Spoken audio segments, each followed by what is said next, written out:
لاوڕێز بۆی وابینەرانی خۆشەویستی تەلەڤیزیۆنی کۆمەڵا بە یارمەتی ئاوڕانی هاوکار ماتوینەتەوە خزمەتتان بۆ پێشکەشکردنی گەشتی هەواڵەکانی سەر لە بەیانی ئەمڕۆی سێشەمە. سەرەتا سەردێڕی گرنگترین هەواڵەکان. کۆبوونەوەی خانەنشینکراوانی مخابرات لە شارەکانی کوردستان و ئێران. پەیمان نوێکردنەوەی فەرەنگیانی کرماشان لەگەڵ هورمۆز گۆرجی بەیانی. دەست بەسەرکردنی سەمەد شابوویی لە شاری شنۆ.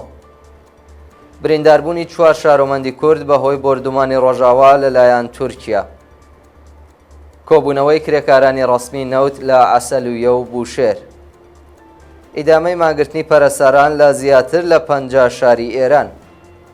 داخوازی چالاکانی مافی مرۆڤ بۆ لێکۆڵینەوە سەبارەت بە لێدانی ژنانی زیندانی لە ئێڤین. و هێرشی هێزانیەکانی عێراق بۆ سەر کۆبوونەوەی پزیشکان لە بەغدا.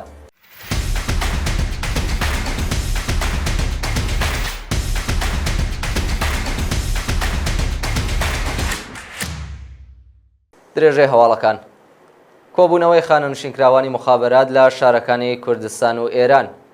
ڕۆژی دووشەمە 29 گەلاوێژ خانەنشینکراوانی مخابرات لە شارەکانی سنا، ورمێ، کرماشان، مەریوان، بیجار، ڕاشت، کرمان، خۆڕەماوە، ئەهواز، ئیسفەهان، تەورێز و چەند شاری دیکە دژ بە دۆخی خراپی مەعیشەتی کۆبوونەوە. خانەنشینکراوانی مخابرات بە پێی ڕەواڵی دووشەمەی هەر هەفتە بە وتنەوەی دروشت لە بەردەمە ڕێکخراوەیە کۆبوونەتەوە و خوازیاری زیادکردنی ئاستی هەقدەست، دابینکردنی بیمەی دەرمانی، هاوسانسازی هەقدەست و چاکسازی لە ژیان و مەعیشەتیان بوون. پەیمان نوێکردنەوەی فەرهەنگیانی کرماشان لەگەڵ هورمۆز گۆرجی بەیانی. ڕۆژی دووشەمە 29 گەلاوێژ کۆمەڵێک لە فەرهەنگیانی کرماشان، شاباد و هەرسین لەسەر مەزاری هورمۆز گۆرجی بەیانی لە معلیمانی دڵسۆز و خەباتکاری ئەو شارە کۆبوونەوە و ڕێزیان لە بیرەوەریەکانی گرت. هورمۆز گۆرجی بەیانی لە معلیمانی دڵسۆزی خەڵکی کرماشان بوو کە لە ڕێکەوتی 28 گەلاوێژی ساڵی 58 هەتاوی لەلایەن جەنایەتکارانی کۆماری ئیسلامی بە بیانووی مافخوازی لە سێدارەدرا. کانونی سربەخۆی معلیمانی کرماشان لە یەکەمین ڕێکخراوەی سنفی بوو کە پاش شۆڕشی 57 دامەزرا و بەهۆی سەرکوتی وەحشیانەی کۆماری ئیسلامی داخرا. دەست بە سەرکردنی سەمەد شابوویی لە شاری شنۆ. لە ڕۆژانی ڕابردوودا شارۆمەندێکی خەڵکی گوندی شاهوانەی سەر بە شارستانی شنۆ بە ناوی سەمەد شابوویی پاش بانکران بۆ دادگای ئینقلابی ورمێ دەست بەسەر کراوە. سەمەد شابوویی برای ئەندامێکی حیزبی دێموکراتی کوردستانی ئێرانە کە لەلایەن بەکرێگیراوەکانی کۆماری ئیسلامی لە هەرێمی کوردستان تێرۆرکرا بوو. ناوبراو 30 گەلاوێژی 1402 هەتاوی لەلایەن ئیدارەی اطلاعاتەوە دەست بەسەر و ڕۆژی 22 ڕەشەمە 1402 بە دانانی وەسیقای 3 ملیار تمەنی ئازاد کرا. ڕۆژی 22 گەلاوێژی ئەم ساڵ ئەو چالاکە مەدەنیە بانکێشتی دادگای ئینقلابی ورمێ کرا و پاش دەست بەسەرکران بۆ زیندانی ورمێ ڕاگوێزرا. برینداربوونی 4 شارۆمەندی کورد بەهۆی بردومانی ڕۆژاوای کوردستان لەلایەن تورکیا. ڕۆژی دووشەمە 29 گەلاوێژ 4 شارۆمەندی کوردی دانیشتووی ناوچەی شەهبا لە ڕۆژاوای کوردستان لە هێرشی هێزەکانی تورکیا بە سەختی بریندار بوون. بە پێی راپۆرتەکان تۆپخانەکانی ئەرتەشی تورکیا گوندەکانی ناوچەی شەهبایان بردومان کردووە و بەهۆیەوە شارۆمەندێک بریندار بووە. کاتێک خەڵکی بۆ یارمەتیدانی ئەو بریندارە ڕۆشتون پابادێکی تورکیا هێرشی کردوتە سەریان و 3 کەسی دیکەش بریندار و ڕەوانەی ناوەندە دەرمانیەکان کراون. کۆبوونەوەی کرێکارانی ڕەسمی نەوت لە عەسەلویە و بوشێر. بە پێی راپۆرتی شۆڕای ڕێخستنی ناڕەزایەتی کرێکارانی نەوت پێرسۆنێلی بەداوای لێبوردنەوە شاغڵ لە ناوچە عەمەلیاتیەکانی پارسی جنوبی، ئاغاجەری و عەسەلویە بە مەبەستی گەیشتن بە داخوازیەکانیان دەستیان لە کار کێشایەوە و مانیان گرتووە. کرێکارانی ڕەسمی نەوت خوازیاری وەلانانی سەقفی ئەقدەست بەکردەوە دەرهاتنی تەواوی مادەی دەی ئەرک و بەرپرسیارەتی پێرسۆنێلی نەوت، وەلانانی ئاستەنگیەکانی بەردەم سەنەواتی خانەنشینی، گەڕانەوەی و بڕەپارە کە لە ساڵانی ڕابردوو وەکو باز لەسەر ئەقدەستەکانیان کەم کراوە، لەسەر کارلابردنی بەرپرسانی ناکارامە، دابینکردنی ئیمکاناتی ڕەفاهی، هەڵوەشانەوەی بڕیاری دەوڵەت بۆ تێکەڵکردنی سندوقەکانی خانەنشینی و کۆتایی هێنان بە دەستێوەردانەکانی دەوڵەت لە سندوقی خانەنشینی کرێکارانی سەنعەتی نەوت بوون. ئیدامەی مانگرتنی پەرەسەران لە زیاتر لە 50 شاری ئێران.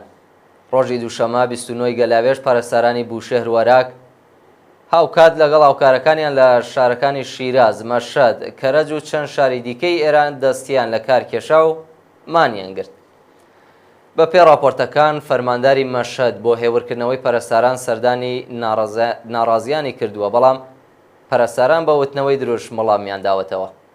لە شاری عێراق هەروەها هێزە ئینتیزامیەکان هێرشیان کردە سەر پەرستاران و هەوڵی ڕفاندنی خۆپێشاندەرێکیاندا و لەلایەن ماگرتوانەوە ڕێگریان لێکرا.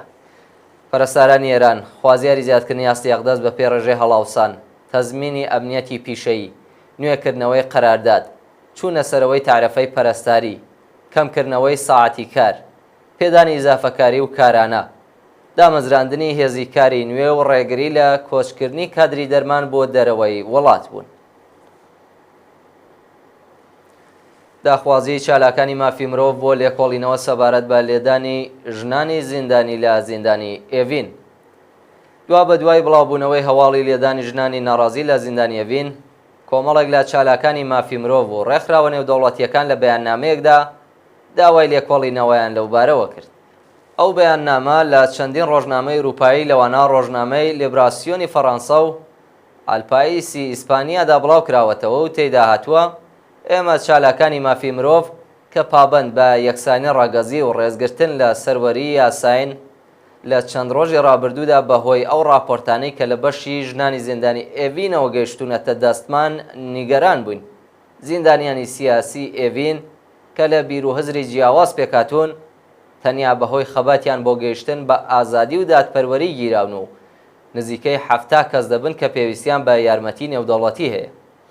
جێگای ئاماژەیە کە دامەزراوەی نەرگز مەحەمەدی لە فەڕەنسا، شیرین عیبادی براوەی خەڵاتی نۆبێلی ئاشتی، پێیر هاسکی ئەندامی پەیامنێرانی بێسنوور، ڕێکخراوی لێبوردنی نێودەوڵەتی دانمارک، شیرین ئەردەکانی بە داوای لێبوردنەوە پارێزەر، ڕێکخراوی پزیشکانی بێسنوور، فێدەراسیۆنی نێودەوڵەتی مافی مرۆڤ و ڕێکخراوی لە ژێرناوی هەموو پێکەوە دژی سزای ئەعدام لەو کەس و ڕێکخراوانن کە ئەم بەیاننامەیان واژۆ کردووە.